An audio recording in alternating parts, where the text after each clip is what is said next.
Coming from a government that the minute that we got in, we promoted inclusion, social inclusion. For us, it's been a great pleasure that the Philippines chose the topic because we believe in equal opportunities for everyone. And as a government, we decided that we were going to increase the resources dedicated to education. We went from 3.0 or less than 3.0 to 3.6 of GDP in the last 4 years. So that means that if we don't start with a human resource, which is the most important thing for a country, we won't be able to take advantage of all the openness, of all the new markets, of all the free trade agreements that in the case of Peru we have signed already. We have 17 of them, and most than 95% of our total basket, our total trade is already under preferences. So we eliminated tariffs, but if we don't continue putting effort in promoting in capacity building, in making, for example, as you know, Philippines chose the topic SMEs and how important that is for countries that more than 95% of the total entrepreneurship comes from the SMEs. But then we see that SMEs lack of technology, lack of organization skills, sometimes they don't even have the possibilities to export.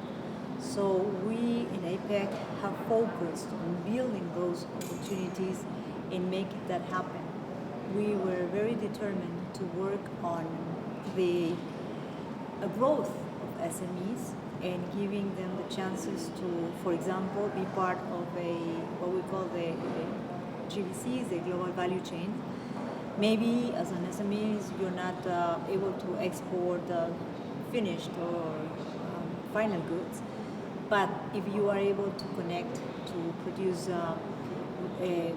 intermediate goods, for example, as you build a car, part of the industry, you can be part of that trade, what APEC has been promoting over the past 27 years.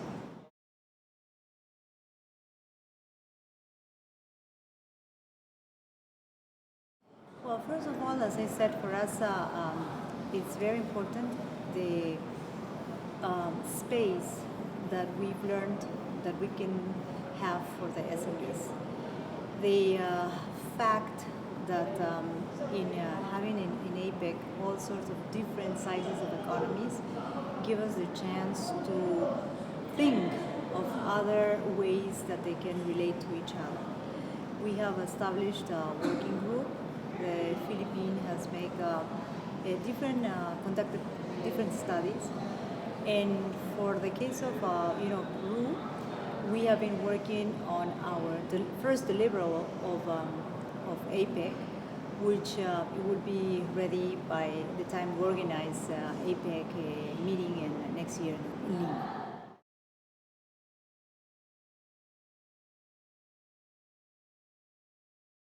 I'm very excited about it. I mean, the time that is a year exactly until we'll take care of that.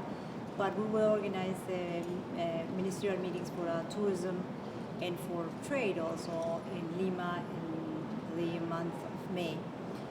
As a country, we have decided, as an economy, that we have decided that the most important topic that we can continue doing is human capital and quality growth. This is the topic that we've chosen for our 2016, focusing on the capacity or the work that we have needs to be done for people that have less resources or entrepreneurs that have resources to be integrated to the economy.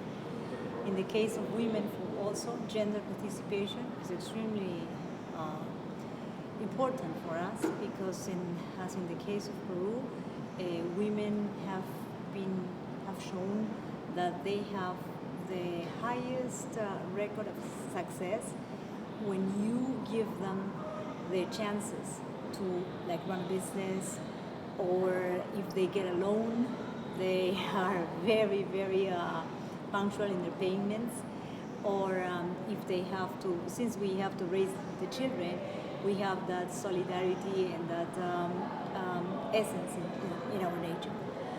And the other important topic that we will develop is rural development. That means that for the APEC economies, there's still a gap between rural and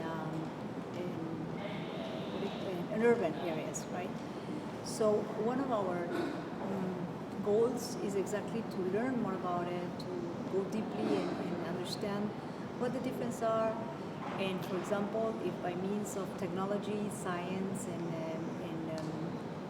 different sorts of new instruments from the 21st century, we can boost productivity in the fields and have that part of the country also to participate in the whole growth that we've been promoting.